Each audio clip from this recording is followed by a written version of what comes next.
Aquele que murmura do seu próximo às escondidas, eu o destruirei.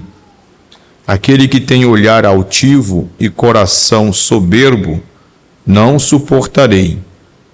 Os meus olhos estarão sobre os fiéis da terra, para que se assentem comigo. O que anda num caminho reto, esse me servirá.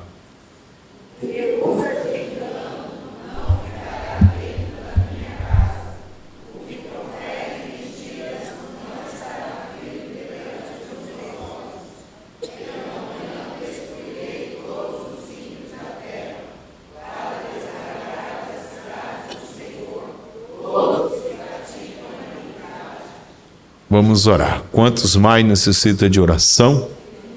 Vamos continuar orando, orando pela Almadecre. Graças a Deus, hoje ganhamos mais uma vaca. Mais uma vaca é um almoço, viu, meus irmãos? Vamos orando e o Senhor Deus vai nos abençoando. Amém?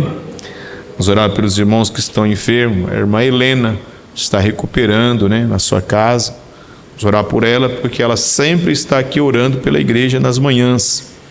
Deus deu uma revelação para ela, ela me disse no hospital, de livramento de ataques cardíacos, E o primeiro livramento foi para ela. Então vamos orar, que o Senhor Deus dê saúde à irmã Helena e aos demais irmãos e irmãs que estão enfermos, os que estão em viagem, para que o Senhor Deus os abençoe no retorno. Querido e amado Senhor, agradecemos a Ti pela Tua palavra lida. Agradecemos ao Senhor pelo presente de estar no templo. Ó Senhor Deus, direcionado pelo Espírito Santo para aprendermos da Tua palavra. Continue guardando o nosso coração. Continue abençoando a Tua igreja, abençoando a irmã Helena.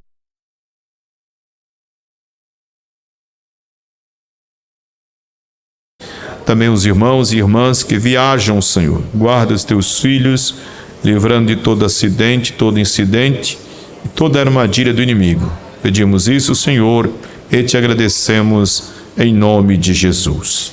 Amém. Os irmãos sabem que o primeiro trimestre de cada ano nós reservamos para a família.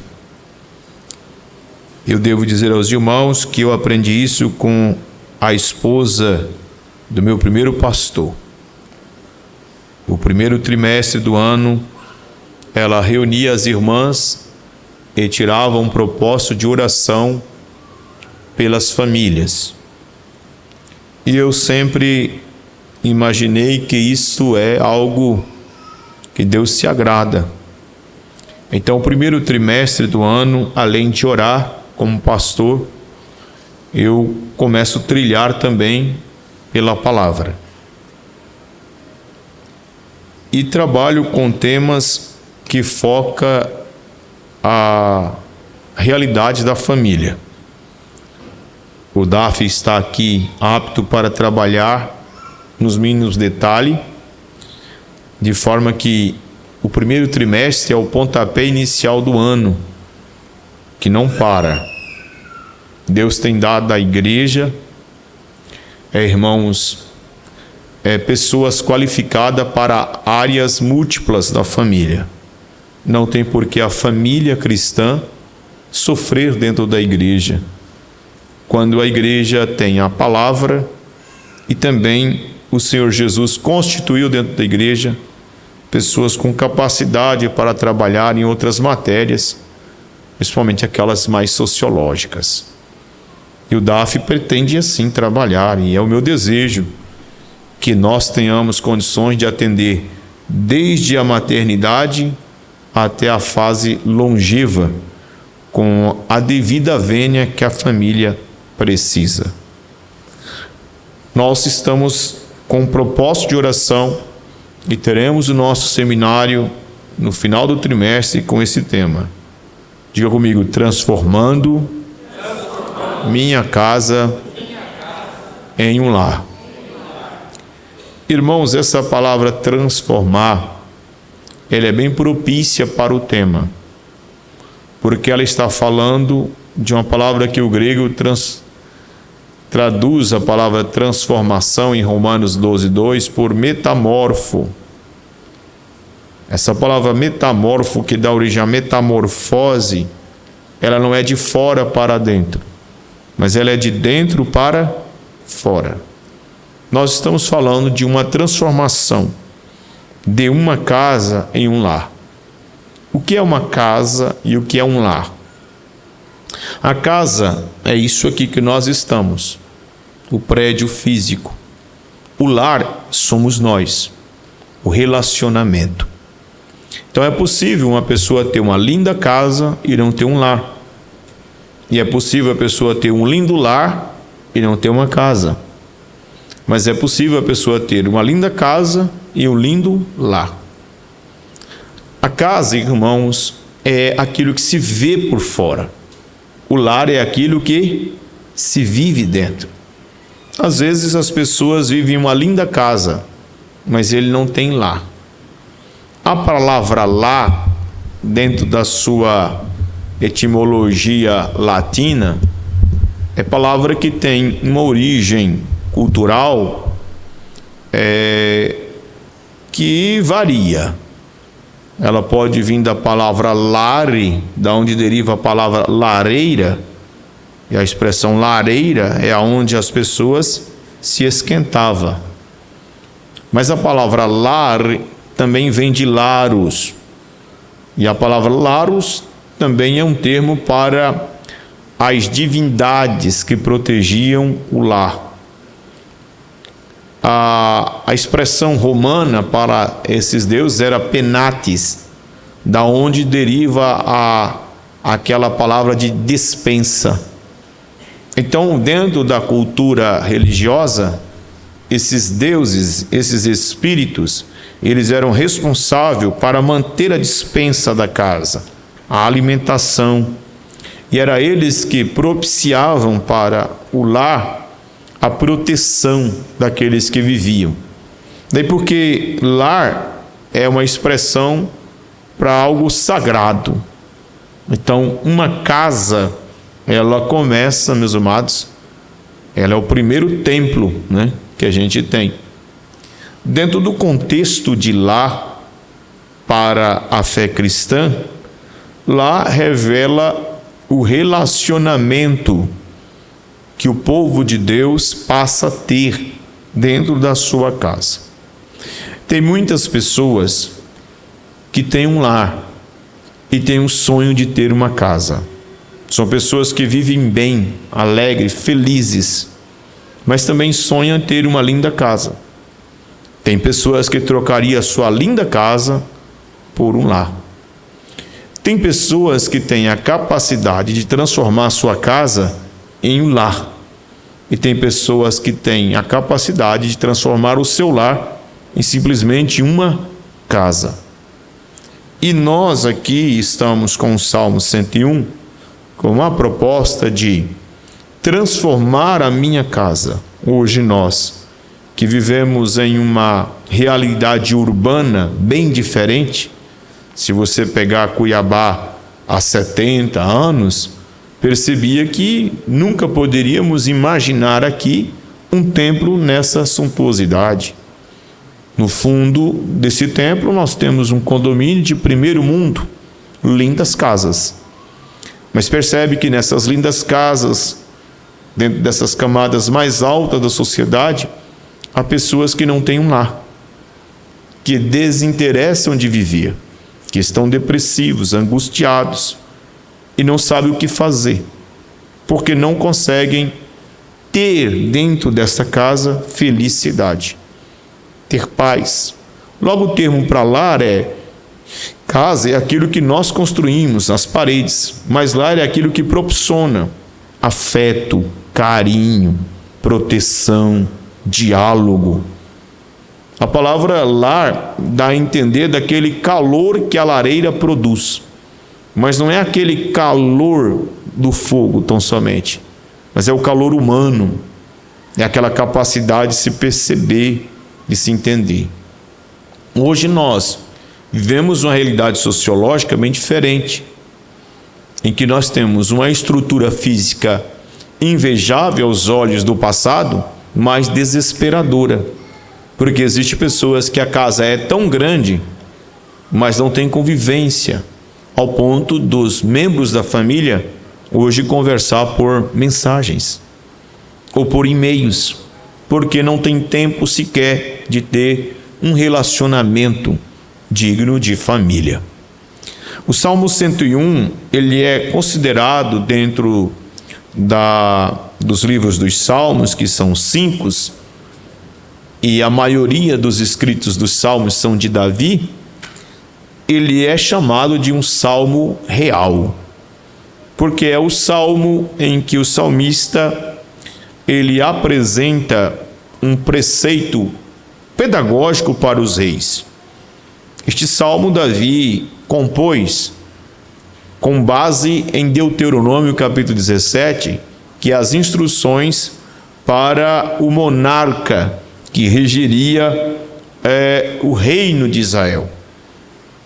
E Davi o compôs como um protótipo de como um rei deve se comportar na liderança de Israel. E é impressionante que essa liderança cívica deste rei não é só lá, começa pela sua própria casa. Então Davi demonstra que a primeira grande liderança de um rei começa dentro da sua própria casa. Este salmo também era chamado de um salmo da casa nova. Quando os judeus construíam uma casa, eles liam esse salmo como a expressão daquilo que seria implantado. O modelo de reino piedoso não é a casa que copia, é o reino que copia do lar. Então a sociedade nossa hoje não é o lar que é o reflexo dela, ela é o reflexo do lar. Às vezes a gente fala, o mundo está mal, o mundo está acabando com a família. Não, a família que está produzindo cidadão nessa qualidade para a sociedade. Não é a sociedade que está destruindo o lar, é o lar que está gerando pessoas defeituosas para a sociedade.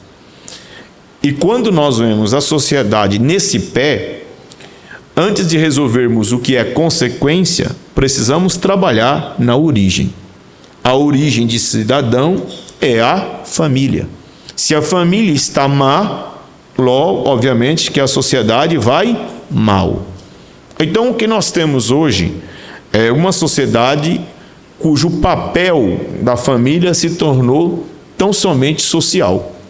Produzir cidadão profissionalizados, qualificados para o mercado de trabalho, mas não tem mais aquela formação moral, aquele amor, aquele carinho. Por quê?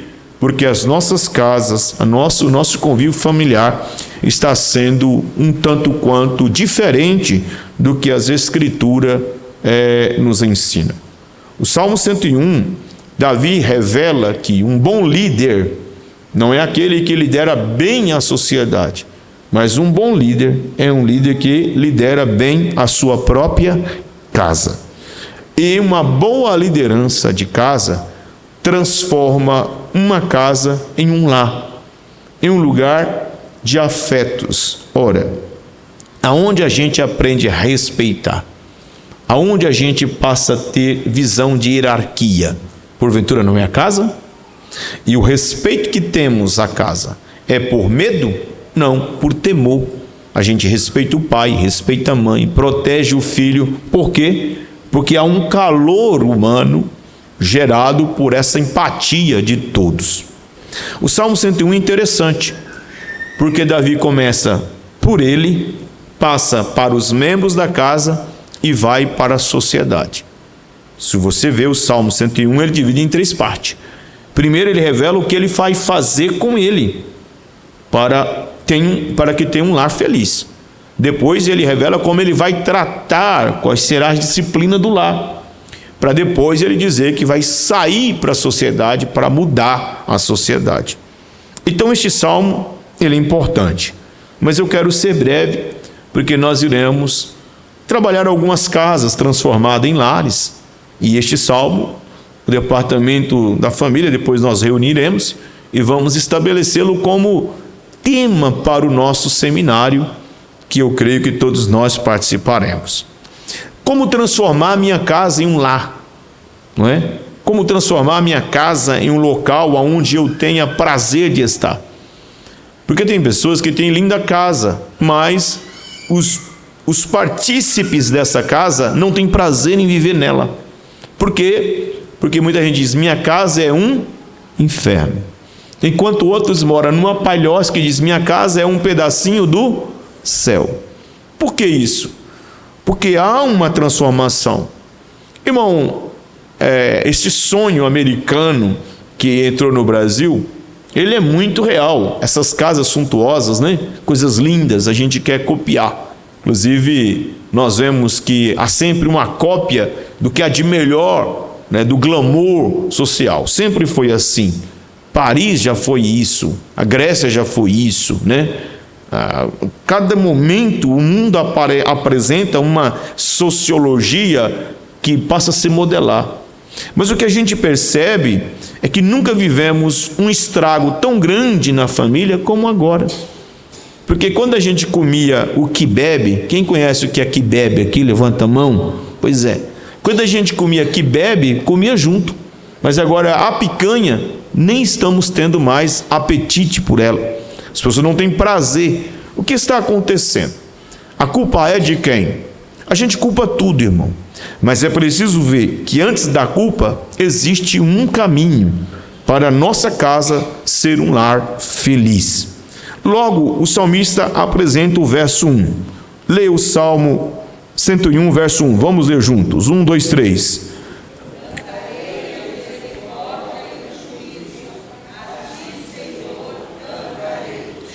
Como eu vou transformar minha casa em um lar? Primeiro, promovendo adoração ao Senhor. Diga, promovendo adoração ao Senhor. Veja que eu falei que dentro da mitologia romana, e o termo romano para o termo latino para essas divindades, é que o lar é um local onde os espíritos traz proteção. Os espíritos cuidam. E cuida daquilo que mantém o lar, da dispensa.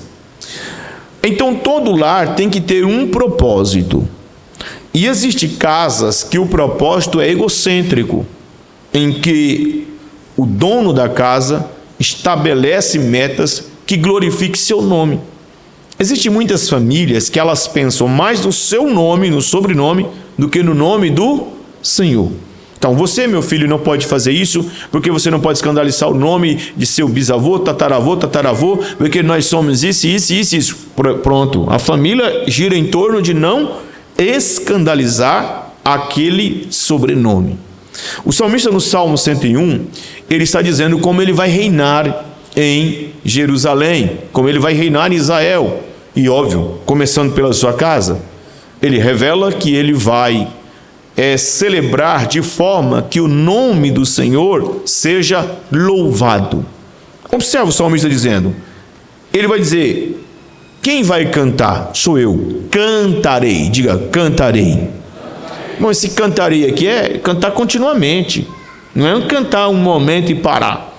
Bom, a gente tem umas manias da gente, né? E Deus leva em consideração, porque Deus sabe. Não tem quando a coisa está ruim, vamos cantar um hino de sangue. Não é verdade, irmão?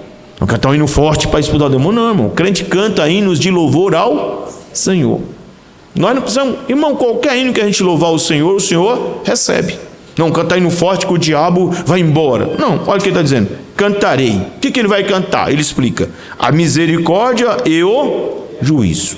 Aí ele explica. A quem ele vai cantar? A ti, Senhor, cantarei. Observa que o objeto de louvor aqui é quem? O Senhor. Essa palavra é traduzida por Yahvé. A expressão Yahvé é o Deus da aliança. A expressão cantarei misericórdia, o termo hebraico também traduz a expressão cantarei o amor fiel. Ele está dizendo assim, eu vou cantar o amor que é fiel. Porque quando o povo desobedece, existe um texto bíblico de 2 Crônica que revela que quando Salomão levou a arca da aliança para o templo, não havia nela senão as 2 tábuas da lei. Então eles já tinham perdido a vara de Arão que floresceu e o maná que foi provido no deserto. Mas as tábuas não. Por quê? O maná representava Deus sustentando seu povo. E a vara representava que Deus os escolheu. Era evidência que Deus escolheu. Então eles perderam a identidade e eles dispensaram e eles também refutaram a alimentação de Deus.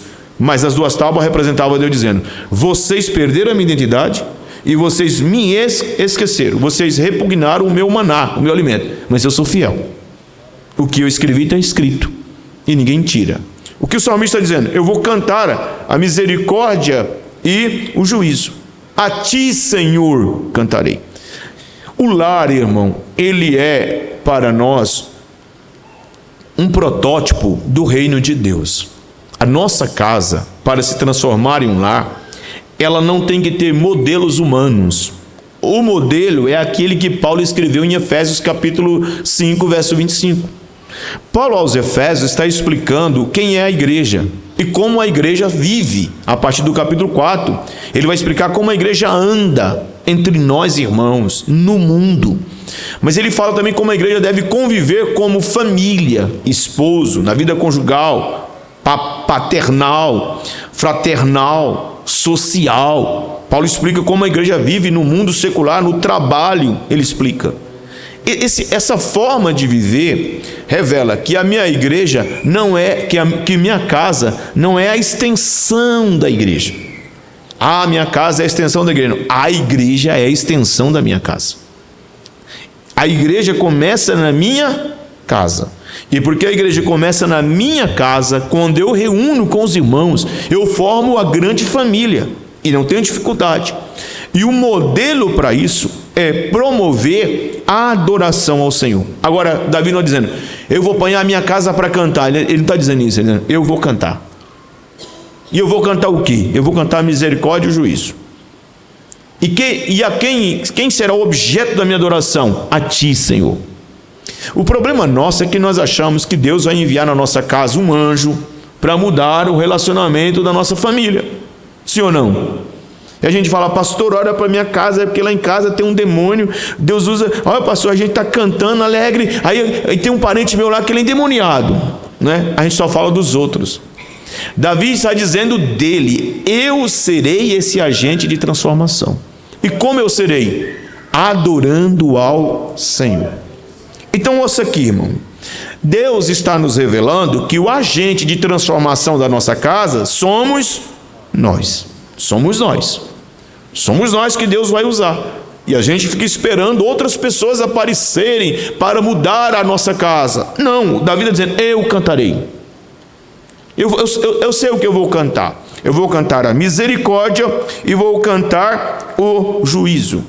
Então ele está dizendo, e ao Senhor eu vou cantar. Então eu não vou fazer nada para mudar minha casa para mim.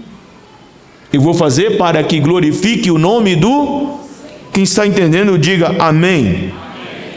Agora veja, Davi está falando de duas coisas que o lar que adora ao Senhor tem. Porque a gente pensa que adorar ao Senhor é um termo só para cantar hinos em casa, só para orar ao Senhor. Ele está dizendo qual é o modelo de casa que se transforma em lar. É quando você canta a misericórdia e o juízo. O que Davi está dizendo é que o amor fiel de Deus e o juízo de Deus, a justiça de Deus, deve ser aquilo que vai nortear a casa. A casa vai glorificar a Deus quando ela tiver misericórdia e juízo. Então vamos lá. Nicolau Maquiavel dizia que o líder, ele pode escolher ser amado ou ser temido. Então ele dizia, no pensamento de Nicolau Maquiavel, que é melhor ser temido do que ser amado. O que é ser temido? É quando esses governos déspotas, estilo que já tivemos, impõem medo. Então as pessoas temem que ele pode acontecer. Não tem hora que a gente tem medo do pastor? Sim ou não? Eu já tive pastor que eu tenho medo dele, eu tinha medo de falar com ele. Porque ele parecia ser bravo. Mas já tem pastor que você ama tanto ele que você faz dele o que quer. Não, meu pastor, você coloca no bolso, coloca tudo. É um mal, né? Maquiavel, ele era aquele homem que dizia: olha, o líder tem que ser temido, as pessoas têm que ter medo dele. O salmista está dizendo isso. Não. O líder não pode ser nem amado demais, nem temido demais. Ele tem que ser um líder equilibrado. Ele tem que ter misericórdia, mas ele também tem que ter juízo. Isto é, equilíbrio. Uma casa é transformada em lar quando o propósito de adoração a Deus é regê-la segundo o que Deus determina. E o que Deus determina? Equilíbrio. Preste atenção nisso. Porque Davi não fala juízo e misericórdia. Porque nas casas, pastor Antônio Gregório, o que está acontecendo é isso. A gente inverte as coisas. Isso aqui não está invertido. Isso aqui não está aqui por causa de uma coisa que Davi quis. É o Espírito Santo que inspirou a escrever assim. Porque ele não diz assim: uma casa tem que ter juízo e misericórdia. Porque eu estava até dizendo agora, conversando com um empresário ali, um irmão, que a gente foi criado aprendendo a ter medo de Deus. Entende? É aquele negócio: filho, se você não fazer isso, Deus vai te matar. Filho, Deus vai pesar a mão. De forma que a gente não viu a hora de ficar longe de Deus. Porque medo de Deus. E aí a gente vê pais batendo nos seus filhos, fazendo-os sangrar. Aí depois pega a salmoura para passar. Quer dizer, ele primeiro agiu com juízo, para depois com misericórdia. Está fora de lugar. Davi diz que primeiro tem que ter misericórdia e depois juízo. Veja, irmão, que um lar sem misericórdia é um lar autoritário. Um lar sem juízo é um lar libertino. O que Davi está dizendo é que esse lar glorificará o Senhor quando houver equilíbrio. E para haver equilíbrio tem que ter amor, mas tem que ter juízo. Então vamos lá. A misericórdia é sempre saber que a sua casa não será perfeita. Então, toda hora que o crente ou que a família errar, tiver problema, essa misericórdia funcionará como compressor. Um negocinho que eu não gosto na igreja é compressor. Você está pregando, na hora que você precisa mais da voz, você grita, o compressor vem, sua voz fica... Se você não tomar cuidado, você fica rouco. Porque o compressor no som atrapalha. Mas o compressor é necessário para você aprender a falar. Porque o compressor, você não vai ficar gritando aos ouvidos, porque tem irmãos que têm problema de ouvido, não vai aguentar, né? Tudo bem. Mas ele assim, você fala, ele vem, a sua voz fica baixa. Misericórdia também é isso. Antes da raiva, você precisa entender. Um membro da família cometeu um erro, é passível de punição, mas antes de puni-lo, vem a misericórdia. A misericórdia vem e você passa a ter domínio para não falar palavras, para não tomar atitudes e entender que também você errará amanhã. Quem está entendendo, diga amém. Mas misericórdia não é ausência de disciplina. Porque o que João falou nisso, em João 1,14, e o que Davi está dizendo é que primeiro nós devemos ser misericordiosos, mas depois nós também temos que dar a punição, é o juízo. Então um lar é assim, você não deve, irmão, matar o membro da família pelo erro. Você deve puni-lo pelo erro, para tirar o erro dele, e não matar ele por causa do erro. Porque matar um filho, não perdoar, um esposo, não vai dizer que o lar vai ficar imune disso. E a proposta de Davi é governar com equilíbrio. E para ter equilíbrio, primeiro você tem que ter misericórdia. Misericórdia não é sentimento, misericórdia é ação. O que é misericórdia? É a capacidade de se colocar no lugar do outro. Imagina você se colocando no lugar do errado, e você pensa, o que eu faria comigo? O que eu pediria agora? Então você pensa. Mas você sabe que se você não tratar, ele vai entender que misericórdia é liberdade para ele continuar praticando. Então em misericórdia, você o pune, porque ele precisa ser punido. mas com longanimidade, com misericórdia. Quem está me entendendo, diga amém. Veja, irmãos, que Davi está dizendo que ele vai governar, que ele vai cantar de forma, vamos dizer, a Deus, seu lar vai glorificar ao Senhor, praticando o que Deus é, misericordioso e justo. Nós não podemos, em nome da misericórdia, cobrir o erro. Mas nós não podemos, em nome da justiça, esquecer da misericórdia. Porque a misericórdia é a causa de não sermos consumidos. Veja, é Deus trabalhando no lar. Agora veja, que essa forma de cantar a Deus não é só dos lábios, é no convívio familiar.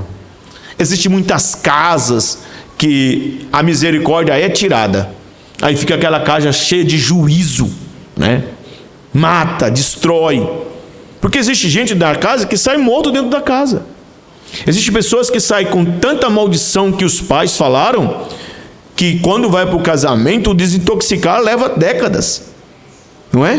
Filhos, filhas. Por quê? As palavras foram duras demais. Não tiveram misericórdia. Agora veja, que esse cântico, meus amados irmãos, ele é um cântico de prática. Então ele é praticável. É a ação de Davi cantando a Deus através da sua ação, com misericórdia e com justiça. Mas esse cântico também ele é perseverante e ele é voluntário. A gente sempre fala assim, essa é a última vez que eu te falo. Irmão, Deus fala uma vez só conosco? Eu vejo um problema no lar, alguém fala para a esposa, nunca mais eu falo, não fala isso. Não fala isso. Você é um homem falho, né? Peça graça para Deus, para você não repetir, mas não fica prometendo que você não pode. Aí a esposa fala, eu te perdoo, mas essa é a última vez, não fala isso. Porque misericórdia de Deus é a causa de não sermos, porque novas são a cada manhã. Agora, toda a ação, ela deve ter a sua punição. Mas essa punição é pedagógica. Uma criança erra, você vai chamar ela, filhão, não quero bater em você, mas você vai ter que apanhar, explica, né? Canta um corinho se você quiser. Se tiver calmo, canta. Agora, se estiver nervoso, faz uma loucura, né? Mas a pessoa sabe que ele está sendo punido, mas que diante da punição que ele merecia, ele não está recebendo aquele número. E a punição revela o amor que a pessoa tem por ele. Isto é um lar, irmão. Quando esse lar glorifica a Deus, cujo líder e cujos que moram nele imitam a Deus. A esposa imita a igreja. O esposo imita Cristo. Os filhos imitam os filhos de Deus. E nesse contexto de convivência, esse calor divino, ele não falta e as pessoas passam a ter prazer. Isso é muito bom, porque aí os filhos não mentem para o pai, porque sabe que o pai não vai espancá-lo. A esposa não mente para o esposo não mente para a esposa, porque sabe que há misericórdia, mas também haverá punição. Mas por mais que seja a punição, a pessoa sabe que a punição será para o seu próprio bem. Na onde, pastor? Nas áreas conjugal, diga, conjugal. Não tem esposa que não perdoa o marido nem se fazer reza brava. E tem marido que não perdoa a esposa nem se o anjo Gabriel tocar nele. É aquela, não tem misericórdia, tudo é, né? Mas já tem gente que ele é tão bom, que o menino comete, não, isso não é nada não, meu filho, Deus é bom, não. Veja, que na vida conjugal, a partir do momento em que os erros são cometidos, tem que ter misericórdia, mas a pessoa também tem que prestar conta, porque senão a gente começa a legalizar o que é injusto na casa. Isso é muito ruim. Quando um irmão vê a mãe agindo com acepção com ele, ele faz, ele é punido, o outro não. Não existe isso, irmão. Lá em casa, quando meu pai estava meio cheio da unção, a gente cometia um erro, apanhava todo mundo junto. Era para todo mundo apanhava ali, para ninguém pensar que ninguém era melhor que o outro. Ninguém sabia o que era, apanhava todo mundo, todo mundo apanhava, saía dali. uma surrinha boa, né? Aí ninguém podia rir do outro. Eu não achava muito certo, mas um dia meu pai cortou meu cabelo e meu cunhado me deu uma corda e falou: o cabelo seu ficou muito feio. E eu peguei corda, ficou feio mesmo. E meu pai, ele foi lá no meu pai e falou: parece que o menino lá não gostou do cabelo não. E meu pai falou: você gostou do cabelo não? Eu falei: não gostei muito não, pai. Ele falou: peraí, vem aqui. Mas me deu uma surra, meu Deus do céu. Apanhei bastante. Aí nunca mais reclamei das coisas também. Tá tudo bom, tá tudo certo. Vou reclamar para quê? Mas o que nós percebemos é que às vezes a misericórdia para um e a justiça para o outro. Não. Misericórdia e juízo deve ser para todos. Na área conjugal, para com o crescimento dos filhos, para com os erros cometidos no lar. Se o menino quebrou o copo e eu fui misericordioso com ele, ainda que eu o puni, a partir de hoje você vai ficar tantos dias sem celular. O outro quebrou, não, ele só quebrou um copinho. Não dá também a mesma coisa. Isso é equilíbrio. Você pode dizer amém? Então, o lar que proporciona adoração ao Senhor é aquele lar que procura imitar a Deus. Como Deus me trata, eu também trato. Eu já disse aqui para os irmãos que eu aprendi a criar esses meninos na oração. Então, eu tenho 10 pedidos para a minha família. 10. O Senhor me ensinou a orar. 10 pedidos. Que eu entendo que abrange a todos. O que eu peço para um, eu peço para outro. Tem hora que eu estou orando, eu esqueci de pedir um pedido para o outro, eu vou lá, repito tudo de novo. Estou meio judeu nesse negócio. Se eu errar, eu volto tudo de novo. Para que a minha consciência não fique dizendo assim: você está fazendo exceção. Então, eu oro e busco o Senhor pela minha família assim. Mas também na minha casa eu tenho misericórdia, mas eu também tenho os meus juízos. Com que juízo eu ajo na minha casa? Os de Deus. As misericórdias de Deus e o juízo de Deus. É a sua palavra. Então, se você quer promover a sua casa em um lar, primeiro, glorifique a Deus, não só com os lábios, mas agindo da forma que Deus age. Primeiro, tenha misericórdia.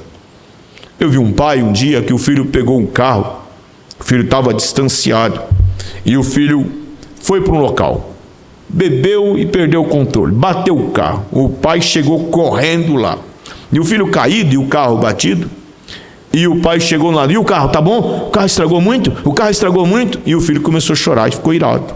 E quando eu cheguei lá, falei: aí, você tá bom? Ele começou a chorar. Aconteceu alguma coisa? Falei: e seu pai? Está lá olhando para o carro. Ele não olha para mim não, está preocupado com o carro. Ele está preocupado se o carro vai estar bom, já está preocupado como vai pagar o carro. Ele nem olha para mim. Isso é muito ruim, porque você está preocupado em já dar a punição. Tipo, você vai trabalhar para pagar. Eu não falei: irmão, para que isso? É tipo irmã, está do lado do marido: mas marido, cuidado, você vai estragar, cuidado, você vai pagar, cuidado, vai pagar. Aí o marido passa: eu falei para você, você está multado agora. E vai falando: que isso, irmã? Calma, calma, calma. Espera, tenha misericórdia. Porque se tiver misericórdia, você vai dar o juízo, vai vir, a punição vai vir. Já recebeu do Estado, né? Já está multado, tem um prejuízo. Calma. Depois vai vir lá em casa, vamos sentar, vamos conversar. Porque, irmão, a justiça, está aí os advogados, quando há dúvida, eles não julgam para o pior, eles julgam para o melhor. Isso é princípio. Se tem dúvida, o juiz não diz assim: mata. Se tem dúvida, o juiz diz: não mata, deixa viver. Então o juízo é a justiça reta de Deus.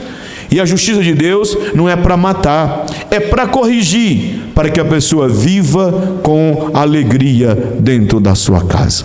Você pode dar glória a Deus por isso?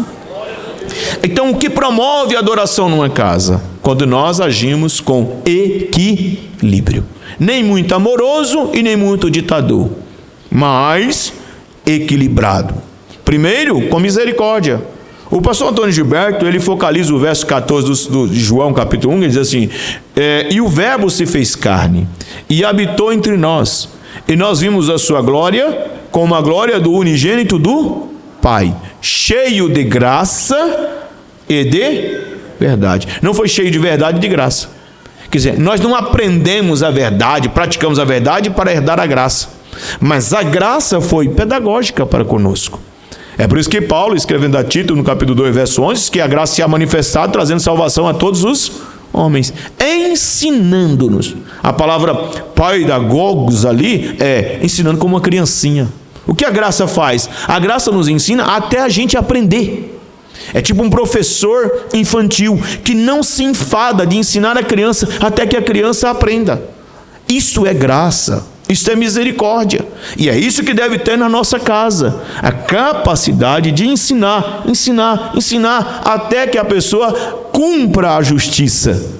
E a gente não tem que matar as pessoas para dar exemplo, ferir. Uma casa que é transformada em lar é quando essa casa aprende a glorificar o nome do Senhor nas ações, nos relacionamentos com a família. Quem está entendendo a primeira lição, diga amém.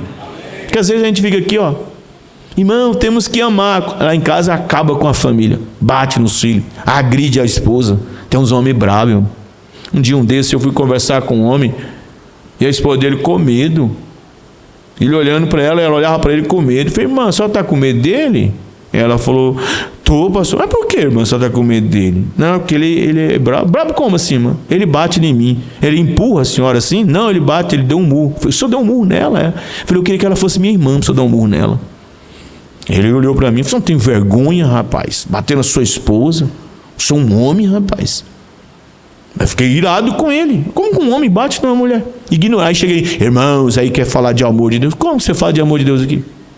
Às vezes a gente fala para os, vamos ajudar, e a gente mesmo expulsa nossas famílias do lar. Por quê? Por causa de bobeira, irmão. Não quer ter misericórdia. Sabe o que me faz ter misericórdia? O meu passado. Se Deus não fosse misericordioso comigo, eu estaria aqui, irmão? Então por que eu não posso começar a ser misericordioso com a minha família? Quem pode dar glória a Deus? Glória a Deus. Segunda lição que ele nos dá, verso 2. Lê comigo, irmão. Primeiro passo para transformar minha casa em um lar é promover a adoração ao Senhor nessa casa, nesse relacionamento. Agora veja que Davi vai imitar ao Senhor. Ele vai liderar conforme Deus lidera. Ele vai governar conforme Deus governa, com misericórdia e com juízo. É permitir que o amor reine na casa e que as injustiças não aconteçam. Agora veja o verso 2. Leamos, irmão. 1, 2, 3 e...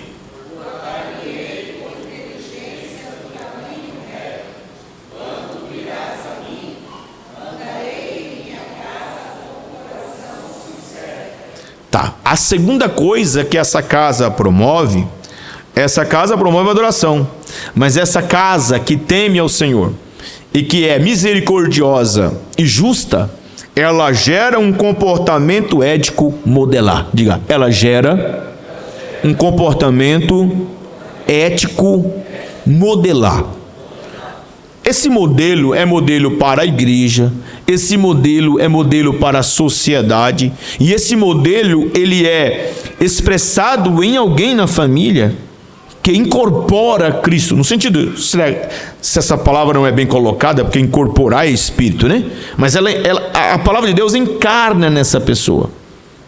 E esse modelo é que leva para a sociedade, e não a sociedade que impõe esse modelo. Veja o que Davi disse: portar-me-ei com inteligência, na onde, irmão? No caminho reto. Davi está dizendo que ele vai ter prudência.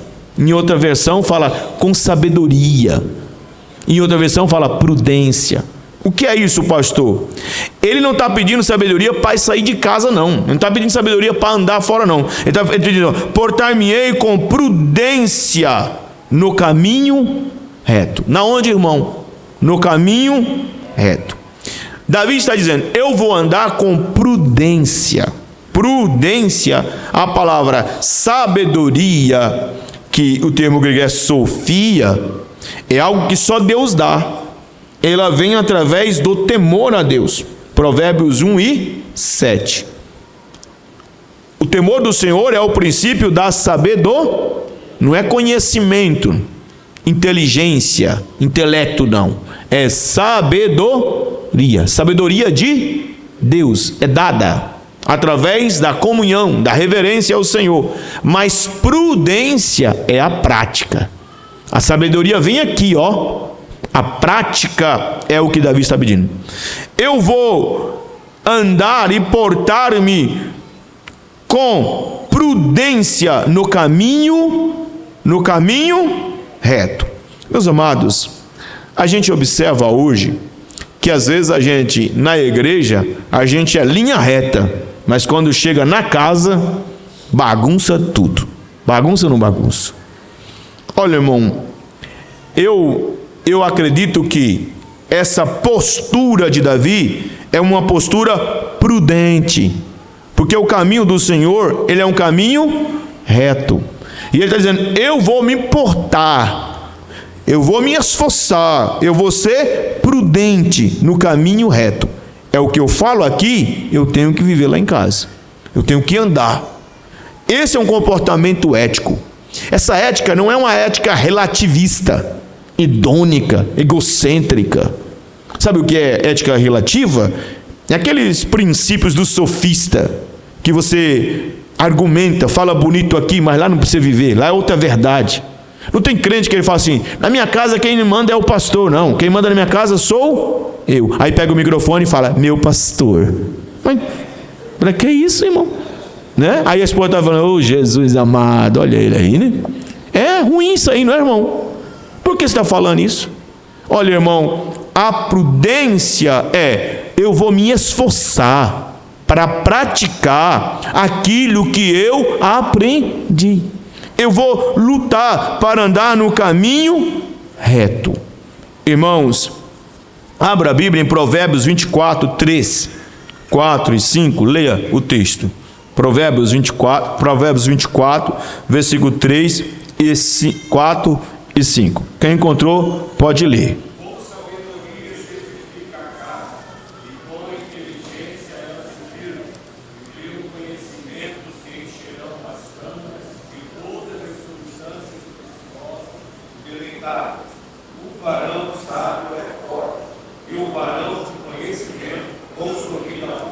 Veja que ele está dizendo, com sabedoria se edifica a casa, e com o conhecimento ela se...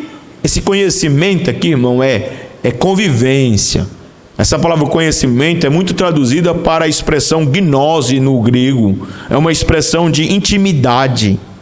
Você constrói uma casa com sabedoria, mas através do relacionamento. Por isso que Pedro disse, 1 Pedro 3,7, vós maridos coabitai com ela com entendimento. A palavra entendimento é experiência. Você vai brigar com sua esposa, irmão, no período em que ela está com aquele período, que é o período das mulheres, não vou ficar falando muito assim, né? Está até difícil falar as coisas agora, mas você vai brigar com ela, irmão? A mulher está no período do dragão, ela está soltando fogo por todos os lados. E ela falou, está sendo assim, senhora, tal. Vai passar, irmão. 3 dias, Jesus ressuscitou no 3º dia. Aí ela vai chegar na sua casa, você vai ver mudança. Para que brigar? O filho acabou de chegar, está dando tudo bem. Para que resolver aquilo ali agora? O marido está chegando no trabalho, está nervoso. A mulher, para, calma. Espera. Tenha experiência. A experiência faz a gente conhecer o gênio da pessoa, a capacidade da pessoa. Existe uma coisa que a gente percebe, que ele está dizendo, eu vou me esforçar para andar no caminho reto. E o sábio Salomão está dizendo que com sabedoria se edifica a casa, e com entendimento ela se estabelece. E pelo conhecimento se encherão as câmaras com todos os bens preciosos e agradáveis. Irmãos, o crente tem que ser prudente. Prudente no falar, prudente no agir, as suas ações na casa. Eu vou andar na casa. Ele não é aquele homem preguiçoso, é dinâmico, é uma pessoa que está fazendo o rodízio de liderança, mas ele anda com prudência. Olha, irmãos, prudência é você também não ser gerente, bravo na casa. Irmão, que tem homem ciumento, irmão. Ele quer saber tudo da esposa dele. Perigoso ele colocar um negócio, um GPS. Onde você foi, quando você conversou. Isso é prudência? Não. É que eu sou zeloso. Não, você é ciumento mesmo. Ciumento, doentio. Agora a esposa que é sábia também, ela também não pode ficar mentindo para o esposo, não. Anda com prudência E andar com prudência é o que o Senhor Jesus disse, ó, Mateus 10:16. Eis que eu vos envio como lobos devoradores. Eu envio-os como ovelha em meio a lobos devoradores. Portanto, sede prudente como a serpente, e simples como a... Tem gente que anda com simplicidade para depois andar com prudência. É aquele negócio, depois que quebra que vai consertar. Não, ande com prudência. E o que é prudência? Eu estou saindo para fora, eu ligo, Márcia, estou saindo daqui, estou indo para outro lugar. Ela tem que saber onde eu estou, sim ou não? Da mesma forma ela. Se ela saiu, onde você foi, eu mudei de rota. Por quê? Isso é prudência. Ah, mas eu tenho que prestar conta que hoje o feminismo entrou. Eu tenho que ficar... Não, irmão, esse é seu dever. A mulher tem que prestar conta, o marido também tem. Isso é prudência. Vai fazer um negócio, comprei... Não, conversa. Tenha diálogo, é prudência. Não, Deus me orientou. Deus orientou você, mas talvez vai lá e converse com a sua esposa. Isto é prudência. E um lar que não tem essa postura ética vive um autoritarismo, em que a mulher não pode falar nada, o esposo não pode falar nada, porque perdeu-se a prudência. Bom, quer ver uma coisa imprudente? É a mulher gritar com o marido na frente dos outros. Você está tirando a autoridade dele. Quer conversar com ele? Vai lá no quarto, quebra o pau lá dentro, mas no meio dos outros, irmão, é imprudente. Como também é imprudente o marido ficar chamando a atenção da sua esposa ao público. Davi dizendo, eu vou andar com prudência. Essa prudência que a gente tem aqui na igreja, tem que também ter dentro de casa. Isso é ético, é respeito, não é? Agora veja, irmão, que ele fala de prudência no caminhar, mas ele também fala de que esse método só será possível, veja, quando virás a mim. Ele está dizendo, Senhor, eu vou andar com prudência, mas eu preciso da tua presença.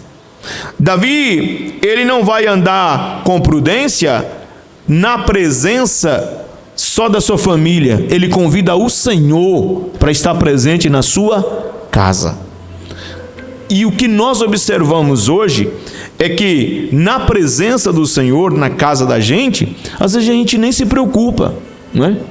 A gente quer andar com prudência, mas na nossa forma. Não, Davi está entendendo. Para mim viver assim dentro de casa, eu preciso que o Senhor esteja aqui. Porque muitas famílias hoje cristãs, na igreja, no templo, é uma coisa, mas parece que quando elas saem é como Maria e José. Jesus fica no templo e eles vão para casa, e lá não tem o Senhor. E o Senhor não está dentro da nossa casa como um gerente, Ele está na nossa casa como um mediador entre o nosso andar. Porque ele começa dizendo, Senhor, eu vou andar, eu vou me portar, eu vou ter uma postura íntegra dentro de casa. Eu vou andar com prudência. Mas eu quero saber, quando o Senhor vai vir a mim? Eu quero o Senhor, eu quero comunhão com o Senhor dentro de casa. E prossegue dizendo, andarei em minha casa com um coração sincero. Olha que postura ética que ele coloca. Prudência nos tratamentos, prudência no falar, prudência no negociar, prudência no receber. Olha, irmão, eu fui criado assim lá em casa, ó. Meu pai me ensinou, você já chega numa casa, você bate palma na frente. Se te chamar, você entra. Nunca entra pelo assunto. Isso é prudência. Mas também a gente tinha prudência. Prudência no andar, porque Provérbios 13:20, anda com o sábio e ser sábio. Porque quem anda com tolo vai cair nas suas próprias destruições. O que é isso, irmão? É prudência. Prudência. E nós que somos crentes devemos ter prudência. Mas essa prudência ela é impossibilitada se nós não tivermos dentro da nossa casa a presença do Senhor. E ele clama, quando virás a mim? É o hóspede. É a personagem mais desejada por ele, é a presença do Senhor. Aí ele prossegue, que o seu coração, ele vai andar com um coração sincero. A palavra coração sincero é um termo latino para sem cera. Porque às vezes as pessoas pegavam vasos bonitos, quebrados, colocavam cera. Ninguém via. Mas quando as pessoas vinham comprar, a pessoa experiente pegava o vaso e colocava na luz do sol. Aí olhava e dizia, o vaso é bonito, mas já quebrado. Olha a cera aqui, ó. É tipo um carro. Quando você passa a massa, ele é um bom... Como é o nome daquele Moilson? que trabalha no carro, polidor, como é que é o nome? É esse que passa, pega o carro quebrado e põe lata tudo novo nela, né? Hã? Não escutei. Lanterneiro. Mas a pessoa que é experiente, ele olha, passou esse carro, já foi batido. Olha, aqui tem massa. Porque via assim Davi dizendo: eu vou andar na minha casa com um coração sincero. Aqui, ó, de dentro para fora. Sinceridade. Irmão, tem casa que tem tanta coisa, né, irmão? Mentira, falsidade. Como que, irmão, eu fico pensando. Eu chego aqui na igreja, falo um monte de coisa, mas chego lá em casa e fico falando mal dos irmãos. Como minha esposa vai acreditar em mim? Fala, ei, Samuel, não é pastor, é nada, rapaz. Fala um monte de coisa na igreja, mas quando chega em casa muda tudo. Ela vai acreditar em mim, irmão? Não vai, irmão. Não vai, porque não há sinceridade. Sabe quando você chega na sua casa falando mal de todo mundo? Irmão, seu filho olha para você e fala: eita Deus, o que é que pode, né? Acabou de chegar na igreja falando mal de todo mundo. Cadê a sinceridade? Sinceridade, irmão, não é ser ignorante. Sinceridade é a verdade. Você não ficar com essa capa. É falar a verdade. Não é querer chegar aqui e falar para todo mundo, ao público, mas dentro da minha casa eu vivo com sinceridade. Não é nada de mentira, nada de rolo, nada de esquema. Sinceridade é transparecer, nada de emenda. Davi é ético dentro da sua casa. Tem prudência no tratamento. Demonstra que na sua casa a pessoa mais importante é o Senhor. Portanto, a sua casa é regida pelo não só pela a lei do Senhor, que é a misericórdia e o temor, mas como o próprio Deus na sua casa está presente. Ele é o próprio líder da casa. E é por causa que esse Deus está presente que o seu coração é sincero. Bom, a nossa casa tem que ter sinceridade. Em nosso lar, a nossa casa se tornará um lar quando houver ética, uma postura ética que pode sair para casa, que pode sair para o colégio. Por quê? Porque lá a lei que rege é glorificar o nome do Senhor, é adoração ao Senhor, de forma misericordiosa e justa. Mas a postura lá é prudente. Irmão, tem hora que os filhos têm vergonha dos pais, porque os pais são imprudentes, fica falando as coisas de casa. Ah, meu filho está... Fala isso não, irmão. Tenha prudência, né? Tenha prudência no tratar, no falar. Tenha também, irmão, anelo pela presença de Deus e age com sinceridade. Não anda com mentira. Porque mentira não resolve o problema, só cria. Me lembra de Mical? Mentiu para o pai dela. Não, não é nada não. O Davi está deitado. Quando chegou lá era uma estátua. Para que mentira? O crente não anda com isso. Então Davi, ele revela que a começar pela sua casa, ele terá uma postura ética. E existe muitas pessoas dentro do lar que ele não tem ética. Por exemplo, esteticamente falando, que é a ética que cuida da beleza do corpo, tem homem que chega em casa, ele tira a camisa, fica só de calçãozão lá na frente das filhas. Você está nu, meu irmão. Eu estou dentro da minha casa. Tá, mas respeita a sua família. Que feio. Isso é decoro, falta de decoro. O que um homem casado, pai de família, irmão, você está de calção, você está semi-nu, na frente de sua família. Que postura é essa? Não, pastor, mas não tem nada a ver. Não tem, irmãos. Se chegar um homem dentro da nossa casa e tirar a roupa, você vai ficar achando bom? Não é indecoroso, irmão? Sim ou não? Também irmãs, chega em casa, coloca as roupinhas curtas, os filhos dentro de casa. Que é isso, irmão? Falta de decoro? Aí os filhos chegam dentro de casa, os pais, não, pode andar de qualquer jeito aí. Cadê a prudência, meu irmão? Dentro de casa. Não está na igreja. Mas não é estar na igreja, é ser igreja. É estar na presença do Senhor. Por que eu não posso vir com a roupa que eu estou em casa para dentro do templo? Porque é indecoroso. E por que é indecoroso? Porque eu sou templo do Espírito Santo. Mas eu só sou templo do Espírito Santo só aqui na igreja? Eu também não sou dentro de casa? Então o que é isso, irmão? Prudência. Prudência dentro da nossa casa. Verso 3. Eu sei que tem hora que dá uma apertada, irmão, mas tem que dar também, sim ou não? Não fica tudo errado aí e todo mundo falando: eu sou crente do meu jeito. Irmão, crente do nosso jeito não vai para o céu. Tem que ser crente conforme diz as Escrituras. Diga amém, irmão. Verso 3 para nós terminar aqui hoje. Lê o 3, irmão.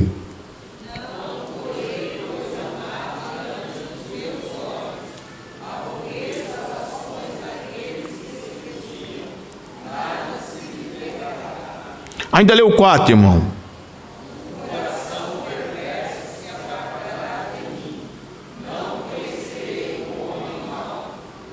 Irmão, um lar, uma casa transformada em lar, é quando nós promovemos a adoração ao Senhor, não só de lábios, mas de prática, voluntária, perseverante. É quando esse lar gera um comportamento ético, em que eu me posiciono diante da igreja, quando eu me posiciono diante da sociedade, por causa que fui gerado dentro daquela casa. Quando eu vejo alguém na igreja bagunçando, eu penso, na casa dele é bagunçado também, né? Por exemplo, você vê uma pessoa no templo, ele quebra as coisas, joga para lá, bagunça tudo, então na casa dele também ele é bagunçado. Então essa é a postura dele.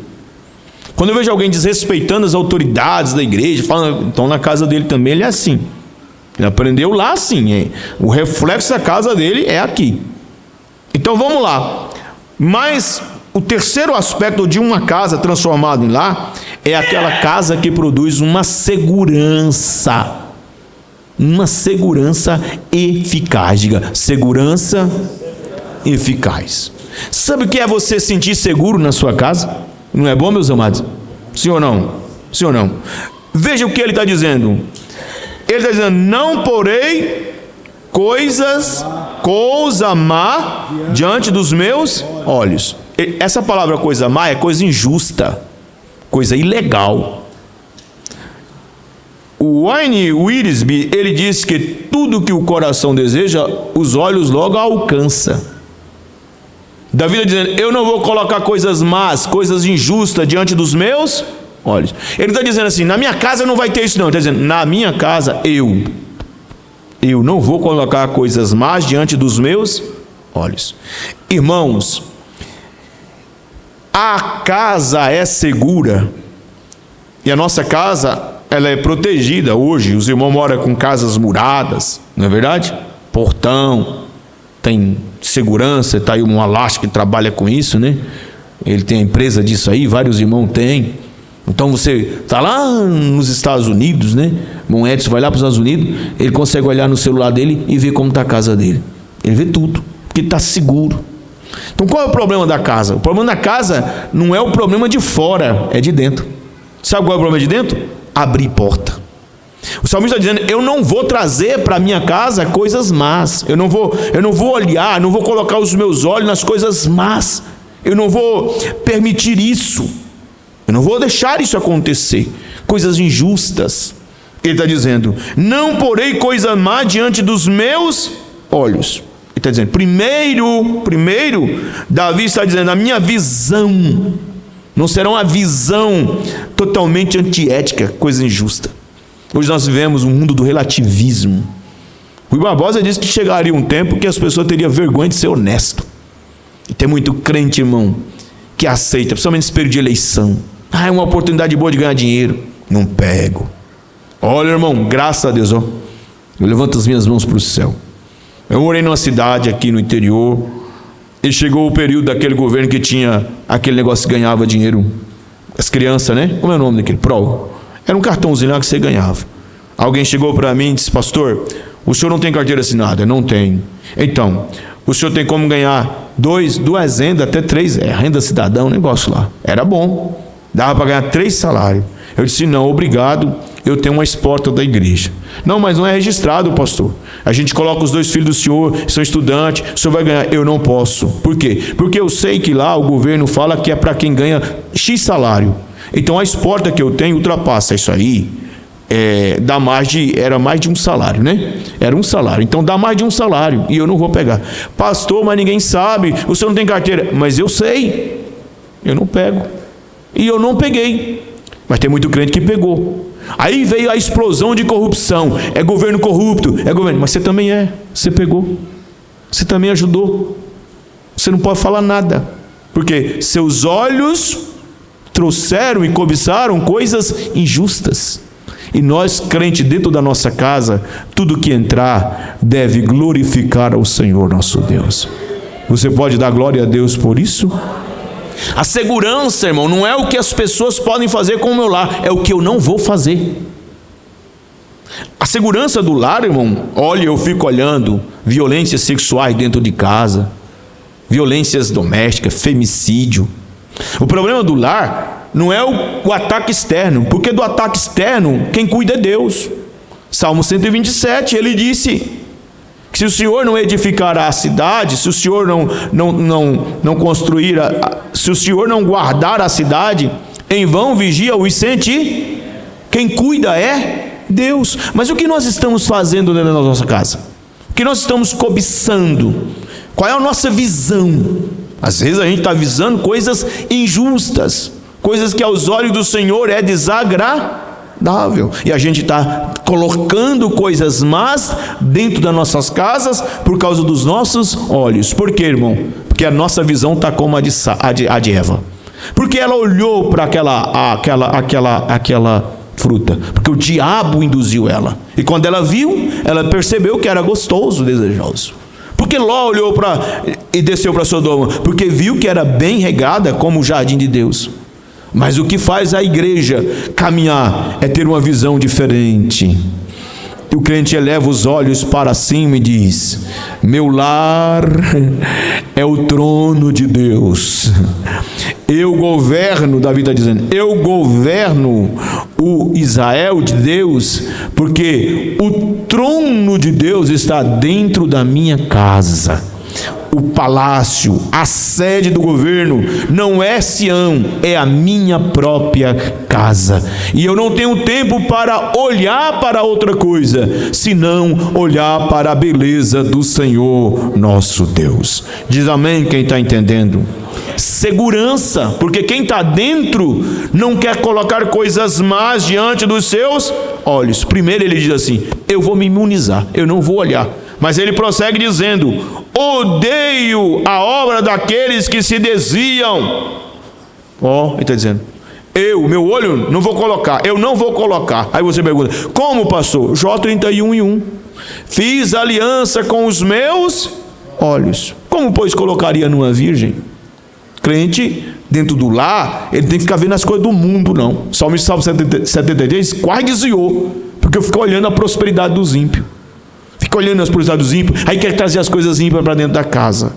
Agora veja ele, diz assim: eu odeio ao sentimento dele. Porque às vezes a gente fala assim: eu não aceito, as pessoas fazem tanta coisa ruim, mas a gente está olhando para as coisas também, desejando. Primeiro ele cuida do olho, agora ele diz assim: eu odeio a obra daqueles que se desviam. Ele está dizendo, dos que apostataram. Eu não aprovo, eu não aceito. Ele está dizendo qual é o tratamento dele para aquelas pessoas que desviaram do Senhor, que não seguem mais o Senhor, que não temem ao Senhor. Primeiro ele vigia o seu olhar, mas agora ele fala: não, aqui não. Eu tenho um sentimento contrário a essas pessoas, eu não tenho amor para essas pessoas, eu não tenho prazer nenhum com isso. Veja que lar seguro, porque o olho de Davi, governando a sua casa, ele está dizendo: eu não vou colocar. Ele não está dizendo assim: o diabo não vai colocar. Eu não vou colocar coisas más diante dos meus olhos. Mas ele está dizendo assim: e as pessoas que se desviarem e praticam isso, eu as odeio. Eu não tenho um sentimento para com elas. Eu não aprovo. O meu sentimento para elas é de repugnar. Eu não aceito. Mas o verso 4 ele ainda vai mais além. E ele diz assim: ele ainda diz assim,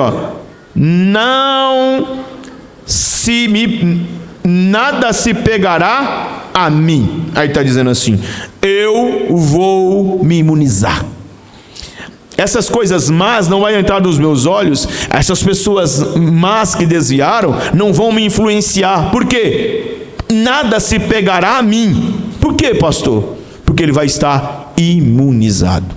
Irmão, lar é diferente de casa, porque todo lar tem marca que protege.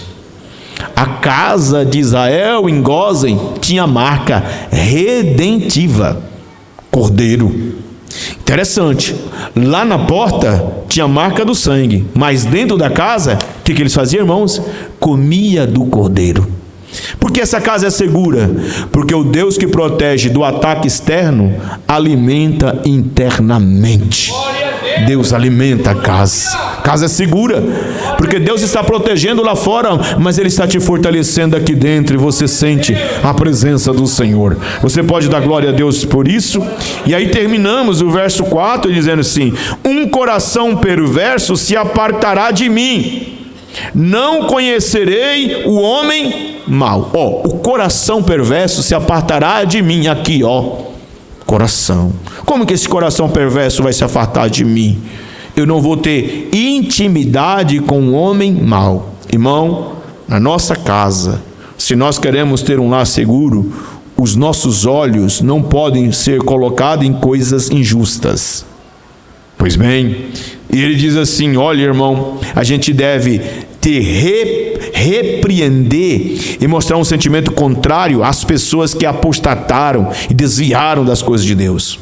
Devemos nos imunizar com a palavra de Deus para que isso não pegue em nós, e esse coração perverso não venha nascer no nosso ser, vai ficar longe. E como? Evitando comunhão com pessoas más. Irmão, você quer ter um lar? Veja quem é que você vai nutrir esse relacionamento humano, que Davi chama de conhecimento, que eu já disse aqui que é intimidade. Olha, irmão, tem crente que ele faz churrasco para falar mal da vida dos outros. Eu fiquei sabendo disso aí essa semana. Tem crente que faz churrasco para ficar falando mal da vida dos outros. Somar, né, irmão? Aí você fica lá dentro: não, ele fala mal. Está amaldiçoando sua casa, irmão. Se você recebe na sua casa pessoa que só fala mal dos outros, pode saber, quando ele sai lá, fica um monte de demônio lá. Você já viu cachorro cheio de pulga chegar num lugar e não deixar pulga? Deixa pulga. Crente, irmão, falador, mal, reclamador. Aí você chega pra casa dele e fica reclamando. Aí ele fala mal de todo mundo, só não fala mal dele. Aí você fica ouvindo: né, irmão? Pois é. Fica dando razão. Irmão, minha casa é assim, Hoje quase não paro em casa. Na minha casa todo mundo ia. Quando tinha um irmão que ele gostava de entregar os irmãos, era líder jovem, aí ele ia entregar todo mundo. Sabe o que eu fazia, irmão? Ele estava na rede, ele começava a falar, eu dormia.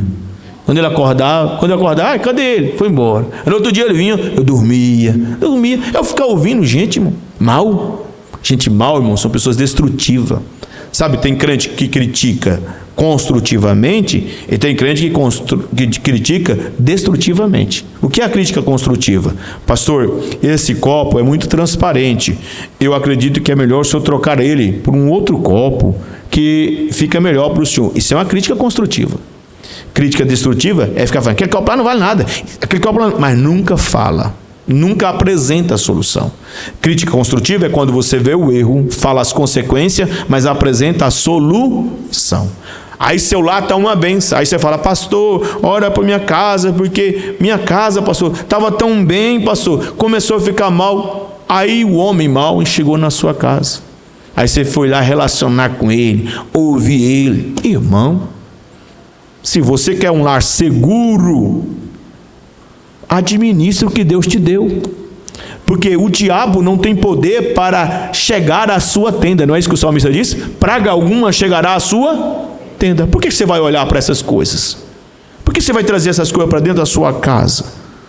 A segurança, quem promove somos nós. E assim sendo, o lar será um ambiente seguro. Você pode dar glória a Deus? Irmão, como é bom chegar em casa, né, irmão? Você pode estar em qualquer paraíso. Quando você chega em casa, você vai, descansa. Como é bom você chegar, deitar, dormir, levantar, tranquilo. Por quê? Você está no lar. Por quê? Há uma segurança. E qual é a maior segurança, irmão? Imagina você dormir e a mulher com a facona falando: vou te matar hoje. Você dorme, não? Ninguém dorme. Imagina um homem, a mulher deitada, eu te pego, eu te mato hoje. Ela dorme, irmão? Não tem segurança. E qual é a falta de segurança dela? Os próprios que habitam dentro do lar. Eu peguei o mal do meu pai. Meu pai, eu não tinha muita dificuldade de apanhar dele, não. Eu tinha a dificuldade do sermão. Porque ele batia na gente à noite, se ele batesse na gente à noite, aí ele ficava falando. Aí a gente apanhava, fazia assim, cala a boca, senão eu vou apanhar de novo. É melhor apanhar, não é verdade? Porque aí a casa fica aquela casa assim ruim, né? Puxa vida, se apanhou, deixa pelo menos chorar, véio. Não pode chorar. Então veja bem, casa tem que ter segurança. E segurança, irmão, não é só um murão lá, não. Porque tem mulher que fala assim, aqui em casa tem que agradar a Deus. Aí fica aquele líder da família, ele transforma a casa dele num presídio. Que não pode isso, não pode isso, não pode isso, não pode isso, não pode isso. Muito bem. Agora você não dá nada. Ele não lê Bíblia, ele não ora, ele não brinca, ele não pula, não faz nada com o filho dele. Aí o filho dele fica preso. O que vai acontecer com ele, irmão? Ele vai quebrar o muro. Porque ele vai pensar que o mundo é um lugar feliz. Lar é lugar, irmão, de aquecimento, não é de incêndio, não é lugar gelado, é o lugar onde os céus descem. Mas para descer, você tem que ser este, que o seu filho nunca vai querer sair da sua casa. Sabe por quê? Porque o seu lar é seguro, tem proteção externa, mas tem provisão interna da parte do Senhor nosso Deus. Podemos dar glória ao nome de Jesus, irmão? Se o Senhor não voltar, a gente termina esse salmo e aí vamos continuar. Vamos lutar pela nossa casa. Vamos ser um agente transformador, irmão. Tem hora que eu penso, é a Márcia que tem que mudar. Não, é eu que tenho que mudar, rapaz. É o Luca que tem que mudar. Não, sou eu que tenho que mudar. Deixa eu mudar. Olha, irmão, esses meninos meus aí, ó, até um certo dia, eu falo de prudência no lar. Você não manda na sua casa tudo não, quem manda é o Senhor. Olha, irmão, nunca precisou mentir para mim. Nunca precisou. Porque saiu, chegou, tá tudo bem? O que foi que aconteceu? Nada não. Talvez não quer falar. O que aconteceu? O que aconteceu? Aconteceu alguma coisa? Aconteceu alguma coisa. Aconteceu. Aconteceu isso, isso, isso. Pronto. Aí você fala, por quê, pastor? Deus revelou? Não. Percepção. Eu chego em casa, a minha esposa sabe como eu estou. Ela já sabe. Aconteceu o quê? Não aconteceu nada não. Você não quer falar? Tudo bem, tudo bem. Porque esposa de obreiro não deve saber tudo não. Tem obreiro que ele mata a família dele. Porque ele chega em casa que nem um Acabe. Tô triste. É porque ele não quis me vendeu. Aí a mulher vai e mata todo mundo por causa dele. A mulher sai brava. A mulher defende ele. Por quê? O obreiro tem que ser macho, irmão. Se segurar. Chegar, tá querendo chorar, entra no banheiro lá, chora, ora, lava o rosto, sai tranquilo. Ei, tudo bem, né? Mas chora aos pés de Jesus. Família. Só que a esposa percebe. E a esposa sabe, não vai ficar curiosa. O que foi? Não, ela faz um chazinho. Porque mulher, quando vê o marido triste, ela faz de tudo para ver ele alegre. Sim ou não, irmão? Sim ou não, irmão? Sim ou não, irmãs? Faz. Principalmente quando o marido é perigoso que nem eu. Aí a esposa vai, não, vamos ajudar logo, senão esse homem não pode ficar bravo nem um minuto. Aí já faz um chazinho, dá um chazinho. Então, irmão, isso é lar seguro. Irmão, meu desejo é que a igreja tenha uma família feliz. Como é bom vir para a igreja. Eu me lembro, eu caminhando, minha mãe e meu pai atrás, eu, a minha irmã, Delma, e mais uma, Catiane, que era sobrinha, neta, né, dela. Aqui, mais na frente os meninos mais grandes, mais na frente os mais velhos, e aquela família indo para ali caminhando, descendo a ladeira. Eu estou falando, lembrando. E eu vendo a minha mãe conversando com meu pai, e eu ouvindo. Você pensa que criança não ouve? Ouve tudo. Aquele irmão marcou a minha vida, que minha mãe falava, esses aí são os pastorzinhos. E meu irmão tinha um Novo Testamento bonito que ela deu, do tamanho dessa harpa antigamente. Ele ia na frente. Aquele irmão, eu ouvia, o orgulho que eu ficava, rapaz do céu, nós é federal mesmo, né? Caminhando. Chegava na igreja, brigava tudo, mas voltava para a igreja, chamando a atenção, mas vinha, família. Olha o que resultou, irmão. Deus nos transformou, nos deu vitória. Diga glória a Deus. Não vem zangado para o culto, vem em paz. Transforma a sua casa em um lar. Pastor, é impossível. Possível para você, mas a palavra de Deus vai entrar na sua casa e vai mudar o quadro, em nome do Senhor.